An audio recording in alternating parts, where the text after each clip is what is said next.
Cara, a gente tá aí, pá, aquela coisa toda, Fluminense, do nada surge o nome Matheus Montenegro. Como é que o Matheus Montenegro chegou no Fluminense, né? Chegou a vice-presidente do Fluminense. Como é que é a história do Matheus Montenegro, que eu soube que é de arquibancada em Yang Flu?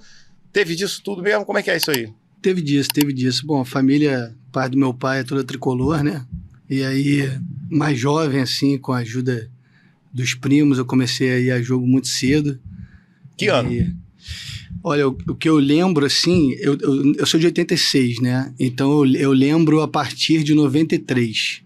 Quando eu comecei a ir efetivamente aos jogos, lembro em 94, lembro da final do Carioca de 93, lembro do 7-1 em 94, e aí depois de 95 para frente, enfim, sempre presente nos estádios.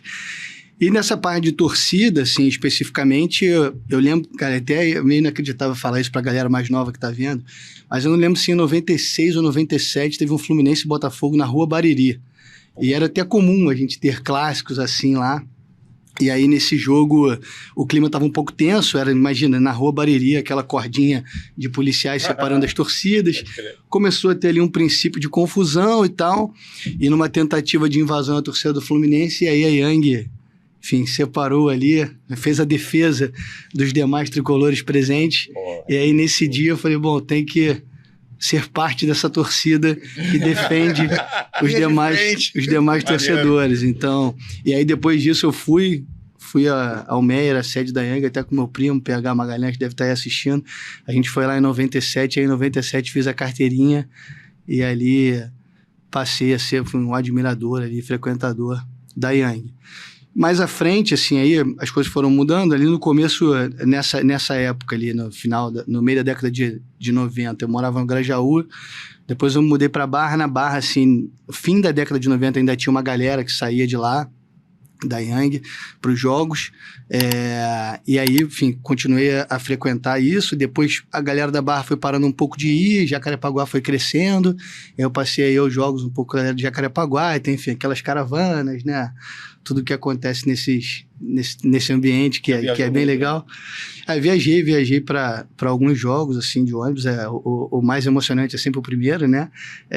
Mas enfim, foi isso. E aí depois, um pouco mais à frente, assim, que eu passei ali fim de 2006 e começo de 2007, que eu mudei um pouco ali na arquibancada para ir para a Legião. Foi, enfim, vi na arquibancada, fundada por várias pessoas, entre elas Mário Vitor Rodrigues, grande jornalista e que depois virou amigo. E aí, a partir dali, eu comecei a frequentar a Legião, porque, enfim, entendia que naquele momento era mais importante para o clube, né? A gente ter uma torcida que cantava ali mais as músicas, enfim, que não vaiasse durante o jogo. Era a minha ideia na época, né? De apoiar até o final, ter vaia só depois. E aí a gente começou com um relacionamento, obviamente, complicado com as torcidas, né? E aí depois ficou tudo certo, enfim, tem grandes amigos lá nas torcidas, enfim, até hoje, e assim seguimos na arquibancada. Foi uma mudança, assim, eu lembro que quando o Fluminense tinha aquela coisa da Yang Flu, dominava a arquibancada do Fluminense, mas eu acho que chega ali em 2007, já estava um pouco... A Yang Flu já estava meio que... Acho que a arquibancada do Brasil estava mudando. No Rio de Janeiro. No Rio de Janeiro? Rio de Janeiro. Mas eu acho que a Legião foi a primeira no Rio. Assim, o movimento da Legião foi bem legal. A Legião, a Legião a tomar o protagonismo de uma torcida dos times grandes, acho que sem ser as tradicionais, acho que foi a Legião. Aí veio depois o Vasco com a Guerreira dos Almirantes lá, enfim. Mas aí já é com a Bravo, não é? Foi na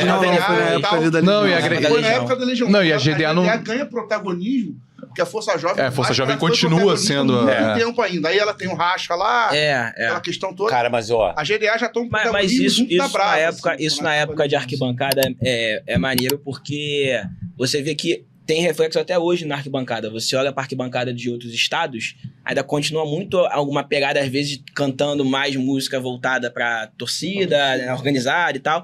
No Rio, você vê os quatro grandes do Rio tem músicas. Pô, mas eu vou falar, 2007, né? Então... a nossa torcida, ela melhorou muito, assim, não um pouco, todo respeito aí, que sempre, pelo amor de Deus, mas o movimento de apoio melhorou muito com a Legião, cara. Foi um negócio, assim, absurdo. Não, depois acaba melhorando a própria Yang, é uma questão que vai, uma vai levando a outra.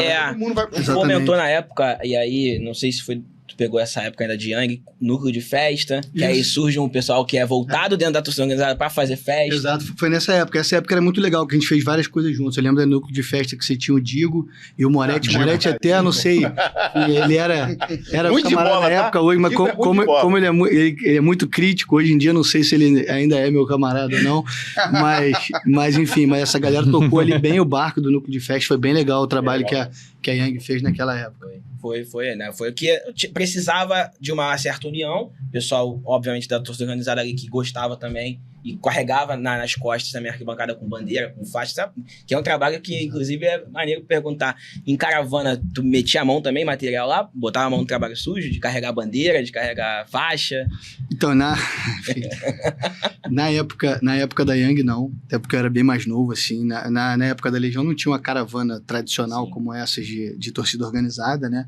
Mas, enfim, a gente tinha uma divisão lá interna, que uma galera levava as bandeiras para casa, uma outra galera levava o bumbo, bateria, as coisas, e, enfim, alguns determinados jogos eu ficava responsável pelo material, mas é bem diferente, assim, de torcida organizada, né?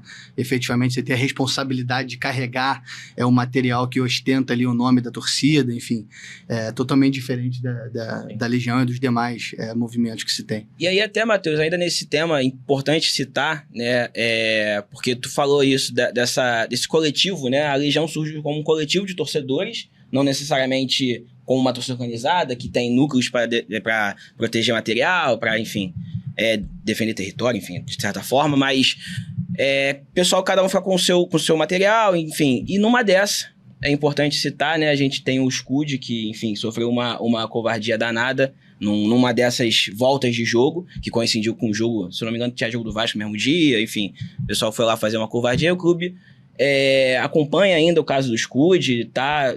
Qual foi o suporte até hoje, porque tem um tempo já que a gente não tem notícias do caso Scud, e até a última notícia eu posso estar desatualizado, mas o pessoal tinha sido absolvido. Então, é importante a gente pontuar como é que tá, para até o pessoal que também ainda não sabe, aí tá acompanhando. Não, perfeito. O caso do Scud, enfim, é um caso que chama muita atenção, porque, enfim, quem já frequentou torcida sabe bem quem é de briga e quem não é. Eu nunca fui de briga, gostava mais da parte da festa, e todo mundo sabe que a Bravo não é uma torcida de briga, né? Então, foi um acontecimento muito triste ali, ele voltando de um jogo que não tinha nada a ver, não era um clássico, se não me engano, era um jogo da Portuguesa, na ilha. Acho que não era na ilha, Fez jogo em Xerém. Na Xerém. Em Xerém? E aí ele passando ali pelo Maracanã, aconteceu isso, enfim, o Scud era um cara que eu gostava bastante, porque depois, assim, do fim ali da Legião, passei a frequentar a Bravo ali no começo, principalmente no início, assim. E aí todo mundo ficou em choque, né, o que aconteceu com o Scud. E aí, vendo o processo, a gente viu essa absolvição, e aí pedimos para analisar o processo lá, e no processo, basicamente, o Scud tinha uma assistente de acusação, uma advogada, e aí essa advogada renunciou antes do júri e não teve uma comunicação à mãe dele, que era responsável. Então, a gente vendo isso, pediu autorização à família para participar, e aí, enfim, eu sou advogado, mas não sou criminalista, eu pedi a ajuda de um grande amigo, Gabriel Machado, que é até um dos autores da ação popular lá do Pó de Arroz, 2008, e aí o Gabriel dá o suporte com o escritório dele, e a gente ali pelo clube, enfim, jurídico interno, e também o vice-presidente jurídico, Heraldo Iones, a gente ajuda. E aí, nesse caso, a gente conseguiu no tribunal a anulação do júri, exatamente por essa falha que foi de não ter acontecido o júri com a defesa. Na verdade, com assistência de acusação, né? Porque a defesa é deles ali, enfim, o objetivo tem nada contra o Vasco aqui, enfim, é efetivamente o objetivo de ter um julgamento justo, né? Claro. E para isso a assistente de acusação tem que estar presente, o que não aconteceu no primeiro júri, a gente espera que aconteça no segundo, ainda não tem data marcada, mas provavelmente em breve vai ser rejulgado esse caso do Scud. Boa notícia até, né? Dentro desse absurdo que aconteceu, é uma boa notícia, né?